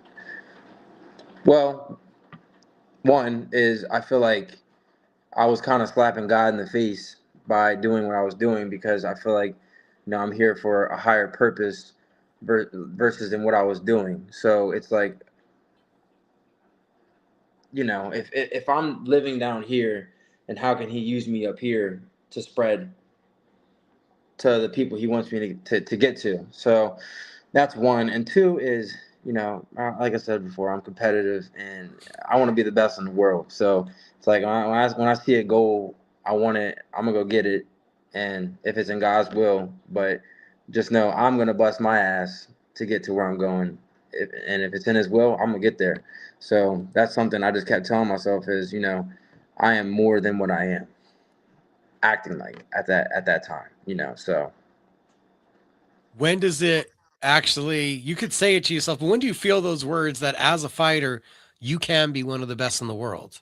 When did that epiphany truly like feel Like like you actually could put start into believing it. action? Yeah, like you could Yeah, say it, but you got to really believe it. you got to really believe it. Yeah. I think it was just like when I saw myself just to start getting better and how fast progress was coming. I was just like, oh yeah, you know, you can kind of like guilt trip yourself into things, but I was like, oh, I actually see it for myself, like, you know, and my coach is very straightforward. He's gonna tell you, you know, but he told me, he was like, you got the skills, but doesn't mean it's gonna come easy. You have to show up. You have to keep doing this and training hard and cutting out the extra bullshit in your life, or it won't happen. So I feel like, you know, if you're living right, one, that gives you that confidence to go out there and do, like, you did everything in camp. You know, you ate good, you weren't doing bullshit. You step into the octagon, you're like, all right, I did everything right. So I don't see why it doesn't go my way. I'm gonna go out here and fight. I'm gonna do what I got to do. I do it every day. So, but I think that helped a whole lot as far as like with confidence and just believing in myself. Is just showing up for myself. So 13 months. It sounds like there's a lot of profound transformation that occurs in this time. You have 4 fights in 13 months as an amateur. How much of a transformation is that for you as a fighter and just as a person? it was huge. That was huge. You know, from my first fight to my last amateur fight, it was huge. Especially like cage time. You know, like the more you're in there, the more familiar and comfortable you get trying things that you do at practice. You know, because once you develop new skills, sometimes you can get in the octagon and you're like, oh man, I'm gonna go back to what I'm really good at, which is normal. But then you got, okay, well, I tried this at practice and it worked. I'm not really comfortable with it, but I'm gonna try it. You know, the more experience you get, I feel like you go out there and you just kind of learn that, like, okay, I'm gonna let it flow. You know, I was talking to one of my boys about that. I was like, man, like he fought like 2 weeks before me. Uh, Iman Hardy, shout out Iman Hardy. He hit a dude literally like it looked like a Matrix punch. And I was just like, yeah, and I was like you're just comfortable, you know, and that comes with cage time and believing in yourself. So knowing that, like, okay, I'm gonna do it. We put the work in, so why not go out there and have fun? Go fight, you know. How much is the wrestling background, the roots of where you started? How much is that a fundamental of your game, or how would you describe how wrestling is a part of your game? Oh, it's huge. I've been doing it since I was 7 years old, so it's, you know, that's I'm not gonna say my whole game plan or fight style, because that's slaps in my face, but it's a lot of it. It's a lot of it for sure. I mean, you seen Habib, bro? He gave us the blueprint. He would leave the octagon. He ain't pretty, but he would leave the octagon, you know, like looking the same. And I'm like, yeah, that's how I want longevity, and I want to be able to, you know, look my kids in the face where I'm like 60 and still like have my brain, you know. So With that, it's not like you're holding guys down and not looking to finish. We got a good 5 rounds or a good unanimous decision title fight as an amateur, and other than that, everything's yeah. the finish. So you might be looking for the wrestling, but you're not wasting time. Oh yeah, no, I'm trying to hurt you for sure, but in a yeah, in a sporty way. In a sporty way. Like What does that mean in a sporty way? it's no bad blood, but when we're in there, you know, you're in there with me, so it's like I'm gonna go home healthy, God willing, you know. And actually, one of my boys said something. Shout out my boy Emron. We were talking. He was like, "Man, you already got the dog in you. It's just doing to them what you wouldn't want to be done to you." And I was like, "Ah, I like that. I like that a lot." Have you felt like you've already been able to use those words, or are those fresh ones? Oh no, I've been able to use them a little bit. I think he said it to me last year. I don't even think he knows, but that shit stuck with me like, you know, gum on a shoe. I was like, "Dog, that's a bar, bro." I was like, that's fire. I'm taking that. I'm taking that home. Up there in Maryland, MMA, what would you say the size of the scene is and how active it is? Maryland, there's a couple good gyms. I think it's pretty big around here. I also haven't traveled, the world with MMA, not yet at least, but seeing like other areas and how big they are. But I know my area, from I train in Pennsylvania, but from there to like Baltimore, Owings Mills, there's a couple good gyms. It's amazing to see how the sport keeps expanding and how it keeps growing and how you get these different styles all coming together. Talking about your teammate from a Matrix Punch to talking about how your style a little bit more wrestling based. One thing I wanted to touch on with your style is how do the finishes get faster? As an amateur, we're looking at the second round, we're looking at a decision, and it seems like you're being even more efficient with getting the job done here now as a pro.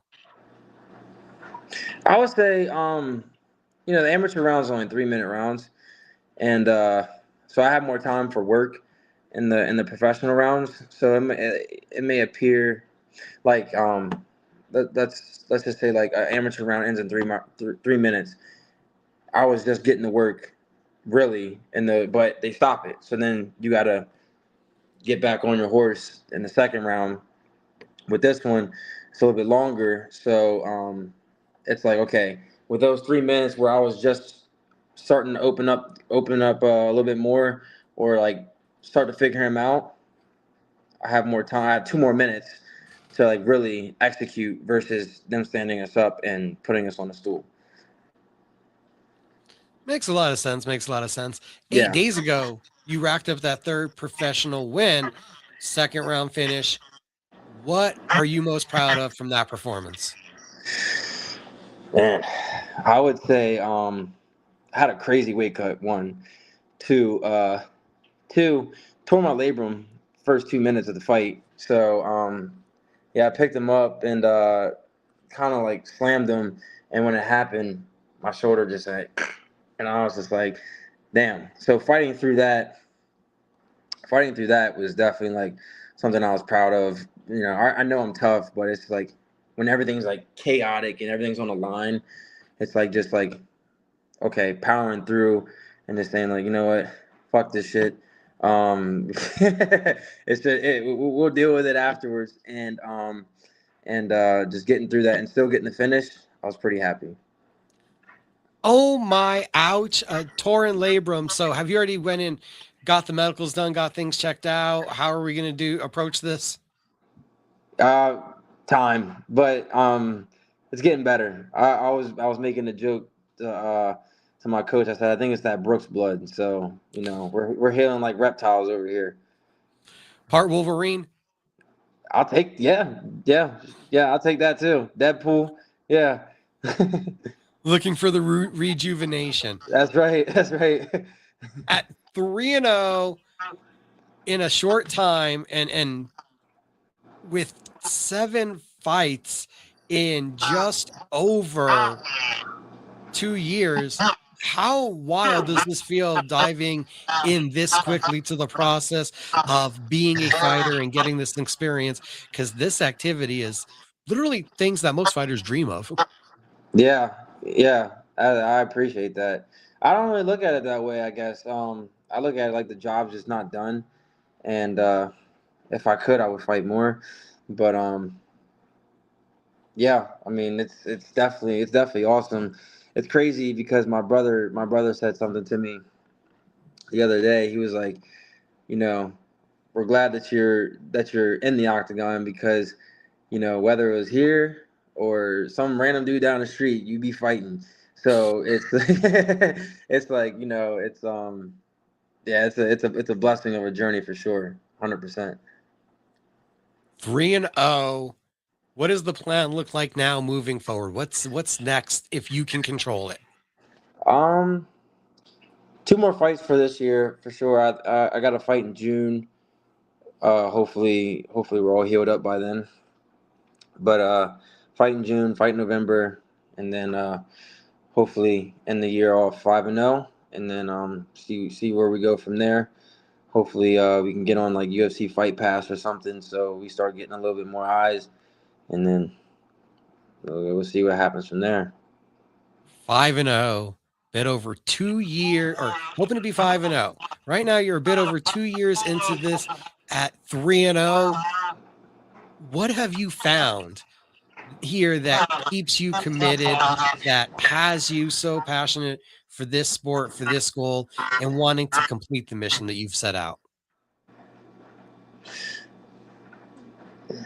I would say just goals, just like once I say I want to do something, I just want to do it, So, and of course, everybody wants a UFC gold. That's everybody that fights. At least I would think and hope that's everybody's dream. But just seeing how far I can go and proving to myself that, I can actually do this, everything is laid out for me. I have all the tools. I have everything I need.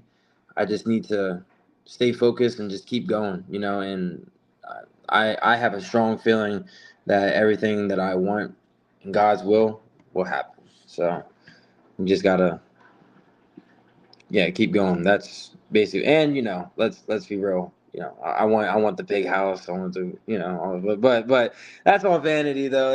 We ain't gotta get into all that. But it'll be nice to just be financially free and be able to take care of my family and give back to the community one day, and be able to retire from this 440. So The last thing takes me after that.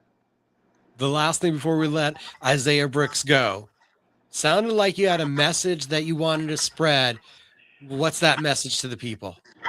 A message I would want to spread, man. No matter how hard life gets or what you're going through right now, you can turn it around just like this. You got to believe in yourself though, and it's not going to be easy, but get up and get after it, because you can be somebody and you are somebody. Even if, people are telling you you're not, you may feel like you're not, you can be something, it will be something if you apply yourself and, surround yourself with like-minded people. That changed my life, a whole lot. So, that's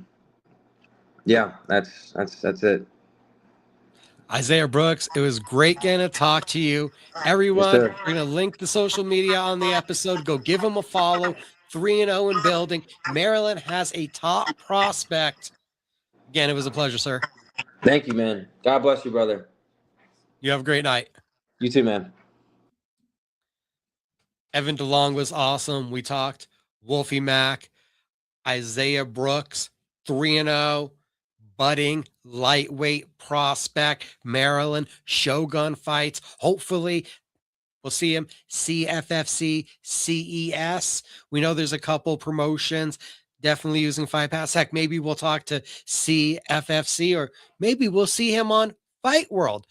Fight World, a promotion that we normally see our next guest fighting on. At least we've seen him fight there a couple times. He talks about the UFC with us, helps us with picks, bets, previews. Looks like he's munching on dinner, so we're going to give him just a couple seconds. But James Romero almost looks like he's ready to go and help us with the UFC 327 preview. Let's bring him in right now. All right, hey, I'm back. I did not hear the intro, but I saw it. Yeah, I was like, if James is paying attention, it looks like he's chewing. Don't worry. 327 preview. How you doing, buddy? Good. How you doing? I'm doing good. Did you see Evan DeLong on earlier? I did. I used to train with Evan when he was back at Fit when I first started training MMA. I was like way bigger than him. He was like the hardest dude to grapple. Dude, yeah, he was talking about it. He has a crazy guillotine, right? Oh, he's nasty. Yeah. The Eventine. Not to mention, we were also talking about that he's still saying, I'll go back to the gym one day. I'll go get some rounds. I'll be back to help them out one day. Thank you for the laughter. That's exactly what we were all expecting. Sorry, I'm snacking right now. I just got home from practice, then the gym. So unfortunately, somehow, last time I had you on, our streak of good luck ended, and you and I did absolutely awful on UFC. You want to know I want to apologize to everyone, to all 5 people that watch this. I ended up betting freaking Charles. I ended up putting $300 on Charles right before the main event. I was like, he really hasn't faced any grapplers.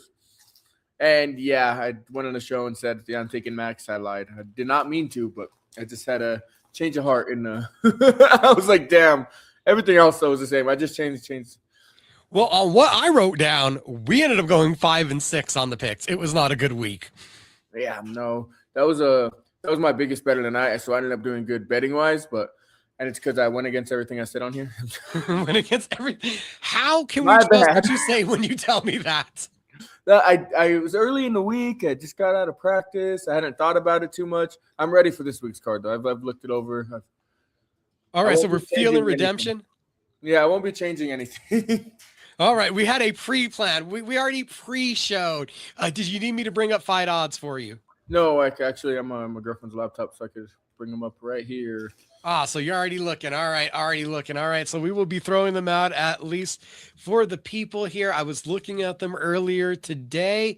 We'll see if anything has changed, but how big of a blow did you feel it was Saturday when we heard that Tyra versus Van is now moved back a month? It's only pushed back a month, so I was sad about it because I was excited for that fight. I thought I still think Tyra was gonna win that one. It's gonna be a fun one, but see, one wrong prediction and not talking about a grappler, and James is already ahead of it. He's like, I am taking the grappler. I already saw the error in my ways. Yep, Tyra's good, and he's gotten better. I think he learned a lot from the Royval loss. But we don't have a grappler to talk about in the main event.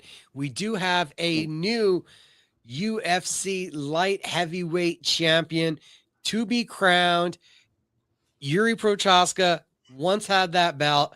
I watched him stare at T-Mobile Arena once, and now Carlos Ulberg stands in front of him in the belt. And Ulberg has been a revelation, the hottest win streak in the division. And it kind of works out, I feel like, if he wins, because you get a legitimate clean start to the division, where my Yuri hate will start with saying, if he wins, you're kind of like, you're really just the second best light heavyweight we know of. I'm way on the opposite side. I think it's the worst timeline ever if Ulberg wins. Everyone loves Yuri. Yuri puts on the best fights ever, and he's going to win. He's going to walk through Ulberg. He's going to get hit early. He's going to make it look ugly, but if it makes it past round 2, there's no way Yuri doesn't win this fight. On the preview I did earlier, MMA After Hours, you guys can go back and listen to that one fully.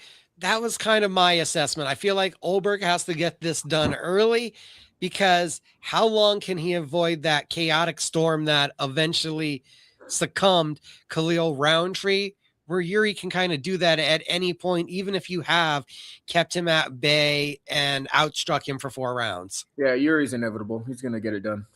Yuri is inevitable, everybody. So this just isn't your, just not your prediction, but this is also going to be a bet this weekend. You're taking. Oh yeah, I'm taking Yuri. Yuri's an auto bet every fight. I mean, with dog, small favorite. He always has very close lines too.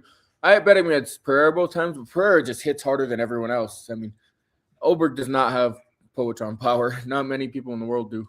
I believe we're looking at -120 for Yuri and about a +100 for Ulberg. So it's not going to be a surprise whoever wins, but you're confident. I'm pretty confident in this one. I'm gonna bet it. So, and I'm not changing my mind about this either. New co-main event, also in the light heavyweight division. Awkward, unbeaten, number 6 ranked Osmat Mirzanakhanov takes on number 14 ranked middleweight Paulo Costa.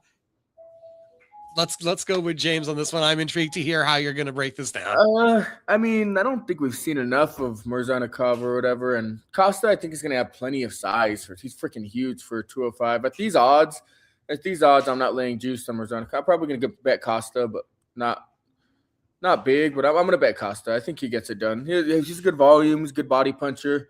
We're expecting like a Vettori Costa fight, but one where you could end up on top. It's going to be a fun one, I think. I think it's going to be a good fight. I worry that, and this one, credit to Michael Carlisle, I'm stealing it from him from earlier today, that Costa's almost entered a stage of his career where he's more determined to be entertaining, exciting, and engaging for fans than he is just straight up trying to get a victory. Oh, Costa's hilarious. You follow him on Twitter. He's awesome. All that, I kind of worry that, is he worried about a game plan or is he worried about entertaining? You know what I mean? Yeah, I think there's time to do both. I think he's fine. I think he's the way he put it on freaking Kopylov. I thought he was gonna win that fight, but I didn't think he was gonna put it on him like that. Kopylov's a good striker, and he put it on him. I will be very mean to Kopylov right now. I thought that was walking the plank. If Paulo Costa lost that fight, UFC might as well should have cut him if he wasn't going to beat Kopylov. True, but he had beat the shit out of him too, which was. And it's an interesting one that you bring up about Mirzanakhanov, because a lot of people are going to say they're not that familiar with him. This isn't the deepest division out there. It's 6 wins. It's knockouts of Nchukwu, Devin Clark, Alonzo Menefield, Ribeiro, and then he knocked out Rakic. And that's the one that really kind of says maybe he can get this done. He's already beaten and planted a big body. Rakic is so overrated. I think his best win on that whole record is Devin Clark. Devin Clark's a solid, good fighter. I think that's his best win on that whole little stretch. All the other guys, I'm like, and he has power. You could tell the dude hits freaking hard. But Costa's got a damn good chin too. This is the other thing that I'm going to say about Costa. Before Kopylov, his last win was Luke Rockhold. True. Oh, I know. That's why at least we have the Kopylov to show that he's still training looking good. I'm just a little bit worried about also, and I'm sounding like a broker. I didn't like the way he looked against Vettori when they both totally missed weight and went up. I was like, if that's the Costa we're getting, I'm going with the Russian, but Vettori was a little better too. I don't know. Yeah, I think it's gonna be a fun one. I just don't think I think the line is too wide. So I'll take the dog here. If it was a pick'em fight, I pick Mirzanakhanov, but I think the odds are too juicy. He's too big of a favorite at the -198. Yeah, I think it should be closer to a pick'em. I think the odds are wrong. Curtis Blades, number 5 in the world, only a -135 over the +114 in Josh Hokit. Hokit's got wrestling, a bit more athleticism, but he's going to be the undersized heavyweight, less experience in this equation. Yeah, I think Hokit as dog money is good here. He's good. He's legit. He's fun. Adds new stuff to the division. I think, and he supposedly has good cardio too. I believe it because he wrestled at Fresno State. I remember watching him that year, All-American, because I watch a lot of wrestling. You watch a lot of wrestling. It won't surprise you, but did it feel as weird as it did to you as it did me that Terrell Farchin just kind of walked off the street into the cage and was able to beat Marcin Tybura? No, I mean, Tybura is pretty dang ancient now. What is he, 42? 40.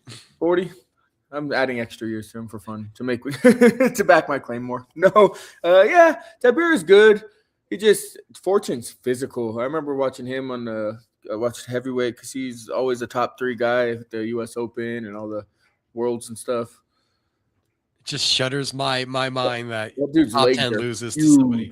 But there's good fighters everywhere, especially heavyweight. He's a better athlete. And I knew James was not going to be as shocked with that one as I was. I'm like, and you're like, no, not that big of a deal. Okay, all right, we'll move on. First round knockout bet on, I guess we're going under on the rounds with number 10 ranked Dominic Reyes versus number 12 Johnny Walker. No way we get past 2 here, right? Is there any way you could bet double KO? I think it's likely in this fight. It's a likely outcome.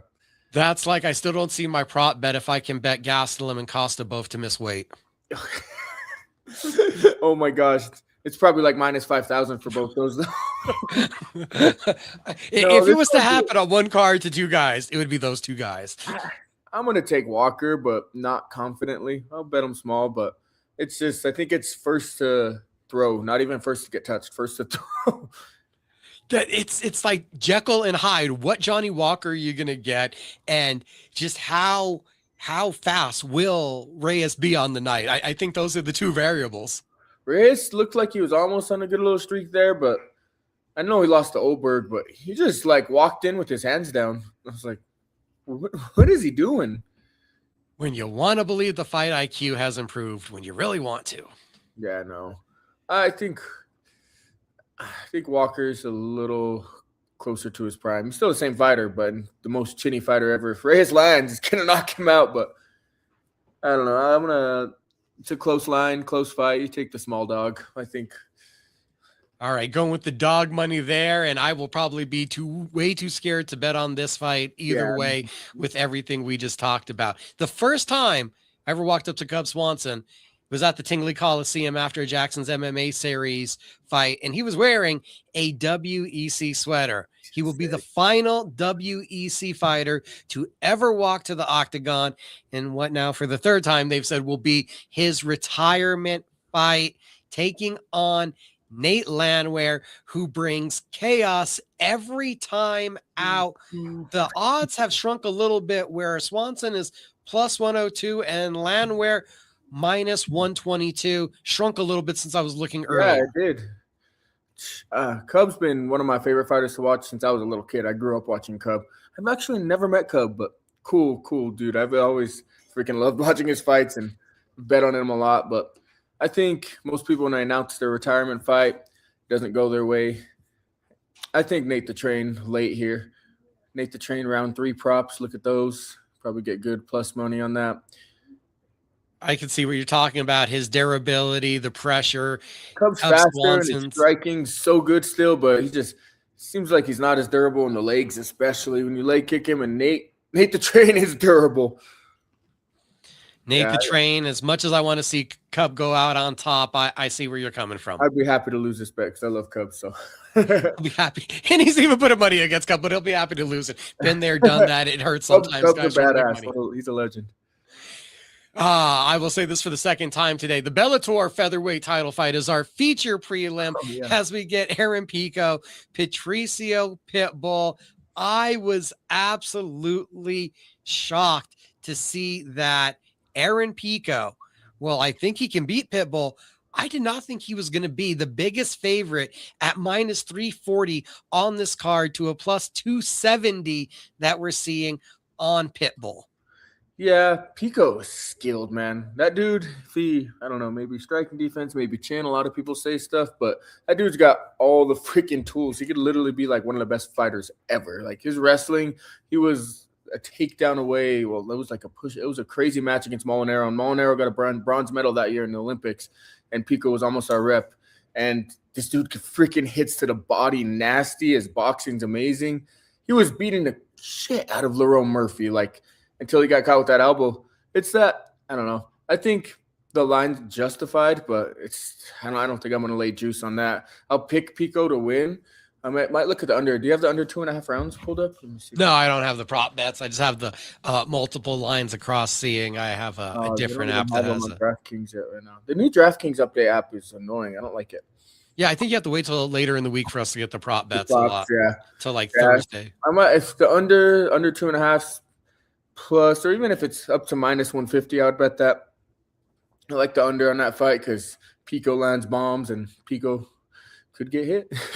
He's hittable. He's ultra aggressive, which kind of opens up that being hittable. And there's no one that stays more tighter and technical than Pitbull. He's really in there. He's not going to expand outside of himself. That's why I almost feel like it's a bad matchup. I feel like Pico, we need to see an evolution in the fight IQ because I think he needs to use the wrestling like it looked like he was intending to use it against Murphy, but set it up better. Yeah, I know. Well, I remember watching him earlier in his career when he fought Adam Borks in Bellator, and he was beating him bad, just wrestling him, taking him down, and he got caught with the nastiest flying knee. Dude, that knee would have knocked out anyone too. It's like not even a bad chin. That was just a crazy knee. It's not a bad chin, but the problem is that 4 losses are by knockout. 3 of them are legit knockouts. That Lerone Murphy and that knee, those are the ones where even if you did have an iron chin, you wonder, does that Henry change Corrales your one chin? too? The Henry Corrales over the top. Boom. I love watching Pico because I'm a big wrestling fan. He's good. I hope he could go on a run. I'm cheering for him to go on a run. I think he should have the big athletic and age like advantage here. I think he gets it done. I like his KO prop is probably good, but his KO prop and the under I like. And I'm not sure if Pitbull has disappointed. We're counting on him to age, but I feel like it's a dangerously exciting fight. Now, just exciting, formerly ranked at welterweight, both at one point or another, Kevin Holland Randy Brown, two guys that frame-wise, size-wise, they don't really have to fight someone that's built just like them that often. And that's what leads to the intrigue, I think, in this one. Yeah, two guys who find ways to lose fights. They should definitely win. I don't know. It's going to be fun to watch. I don't know if I'll bet it, but they both have all this talent, all this stuff, and then they freaking go out there and lose to guys. Like, how'd you lose to him? Holland looks like he's not in it anymore. He looks like he's just fighting for a paycheck. His 2020 run was like legendary at 5-0, 5 KOs or something. But I don't think he's in it anymore. I don't want to lay my own money on Randy Brown, but if I have to pick for the pick's sake, I'll pick Randy Brown. Minus 122 for Randy Brown. It's a plus 102 from DraftKings I'm seeing for Kevin Holland. Both guys are lengthy. Both guys hit hard. Like you said, at one point, I probably was foolish enough to think that one of them would have won a world title or at least fought for it. And that hasn't happened. And there's a couple eras, a lack of wrestling. Both of them, I think, in this matchup, get the opportunities to show their best attributes. So I think it should be a fun one.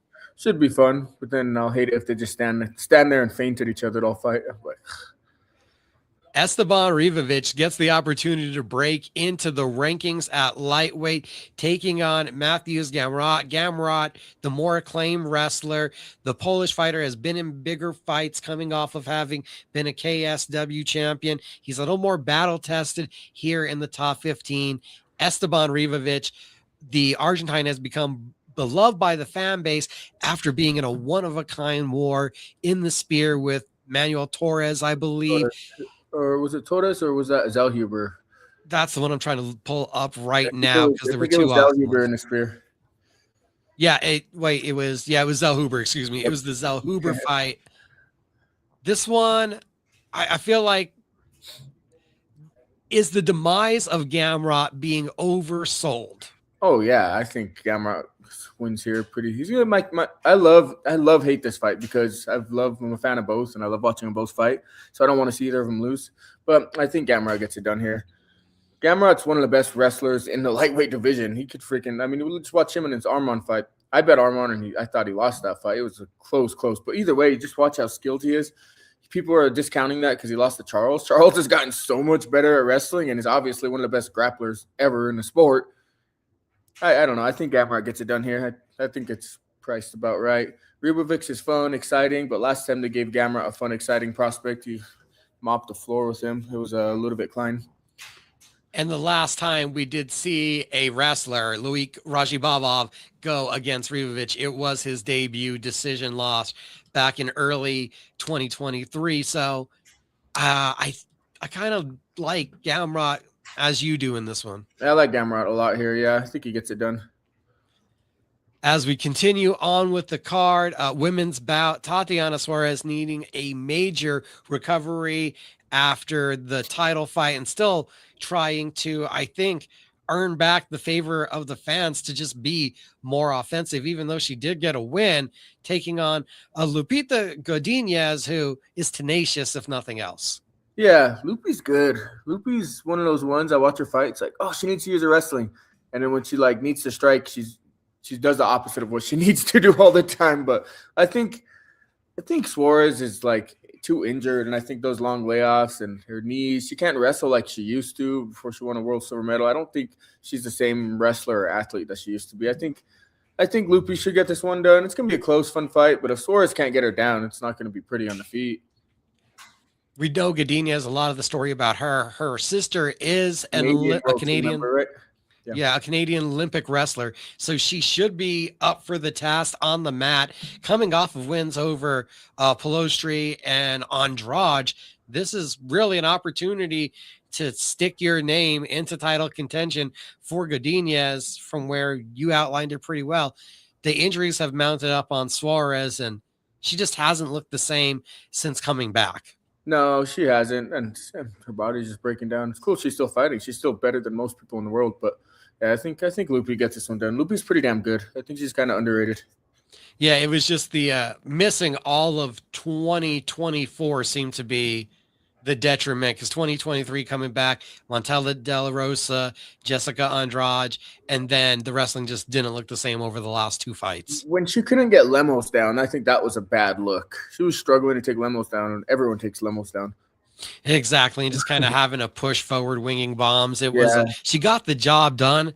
Yeah, exactly, but it just didn't look great. It wasn't a great look when you see like Gillian Robinson take her down so easy, and Gillian's good too, but Chris Padilla at one point was probably the most disrespected man in the lightweight division. Oh, wait, that's still going on, everybody.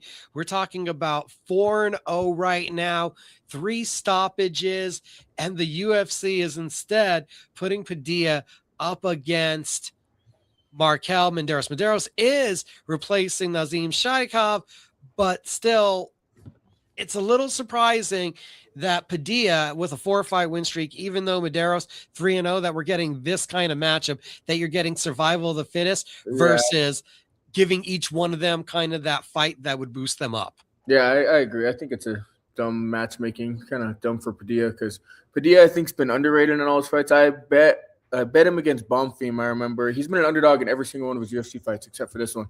Now I think it's like a market overcorrection. I think Medeiros is good. I think Medeiros dog money is a good bet here. Medeiros did beat Landon Quinones, a very experienced Austin Hubbard by split decision. The stopping power of Padilla, really intriguing. Just to let you guys know, it is a minus 180 for Padilla and a plus 150 for Medeiros. Yeah, I like that plus 150. I don't like laying that much juice on Padilla. But, I mean, who knows? Maybe he'll do it again. But I like Medeiros. I think he's skilled good. I think it's dumb matchmaking and dumb fight for Padilla. He should be fighting someone up the rankings or close to it or a bigger name. Not really. Either one of them should be fighting at middleweight, but Vicente Luque is moving up to middleweight to take on Kelvin Gastelum. Kelvin Gastelum, the second biggest favorite on the card at minus 255. He does have the wrestling background, has had power. Both guys have not really produced fights that have generated excitement recently. Yeah, no. This fight is hilarious. But I think Luque's even more done than Kelvin right now.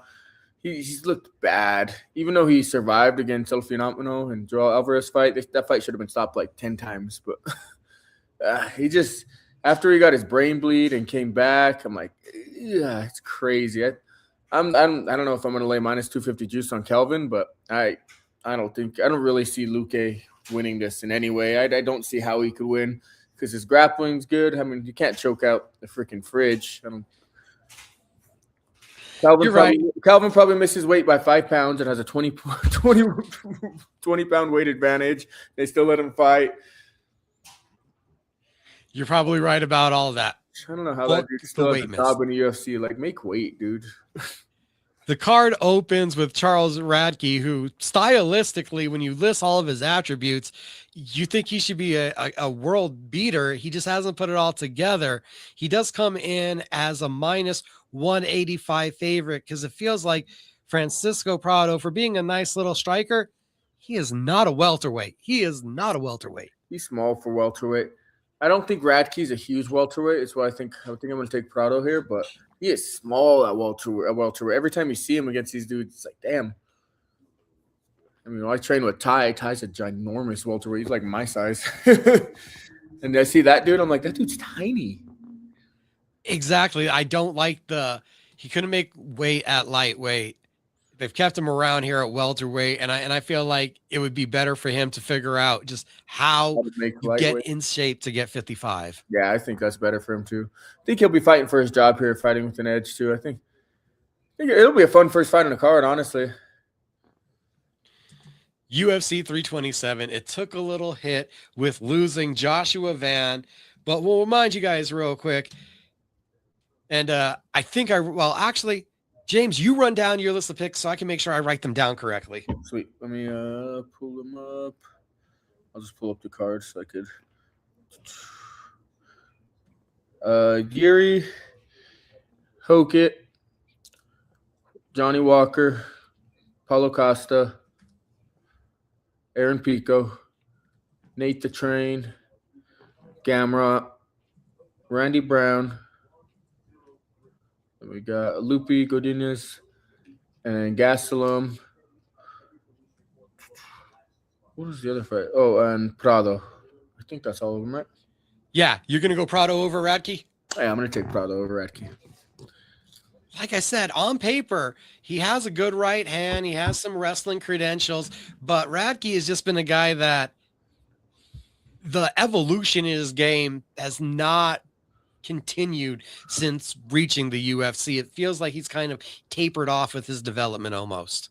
Kind of. He's fought some tough dudes, too, and he goes in there and bangs. I think he's fun. Oh, he's a fun fighter. I don't know if he gets...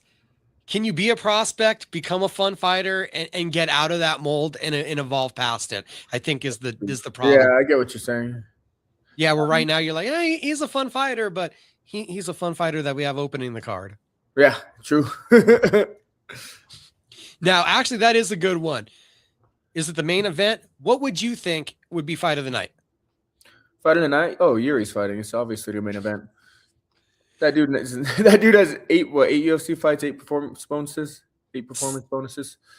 Something close to that. It was a better question before I thought of it. like when I was thinking in my head, I'm like, oh wait, this won't be an easy one. That was an easy one. Bye. There'll be some good ones though. I'm excited to see that Hokit fight. Honestly, see the levels. We'll see. That one could shake up the heavyweight division when you got Terrell Fortune, as we said, just comes in. He becomes top 10. Josh Hokit gets this kind of opportunity. We've seen Tyson Teixeira. There's an opportunity for there to be a lot of turnover here at heavyweight. Yeah.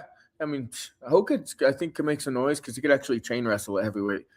Like, a lot of people don't chain wrestle at heavyweight. They'll shoot one shot. Like, okay, done. Like, DC, who'd switch, boom, high crouch, double, high crouch, go to the single and, like, move.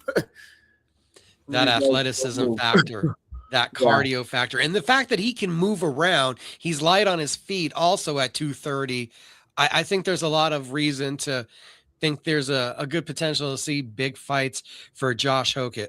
Oh, especially if they give him the mic after. It's polarizing. He's doing this little act thing. It's funny, whatever, but people are gonna love him or hate him and want to watch regardless.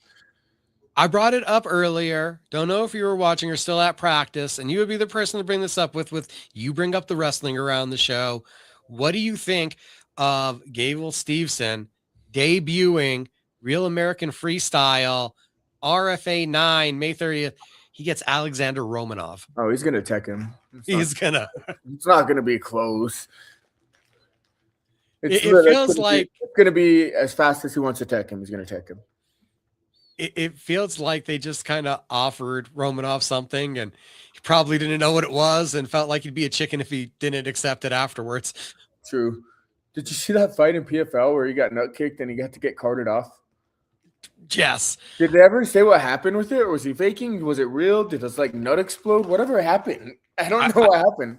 I don't know if there was any long-term damage, but PFL let him go to Gamebred Bare Knuckle and is going to bring him back now because they needed an alternate for a fight, but they weren't going to keep him after that incident, if that lets you know anything. Yeah. I thought he was faking when it happened, but I was like, unless his nuts exploded, you don't act like this. I don't care. I know James watches every UFC fight. Have you ever seen a worse soccer kick than what we saw this past weekend, Melissa Gatto? That was a bad one.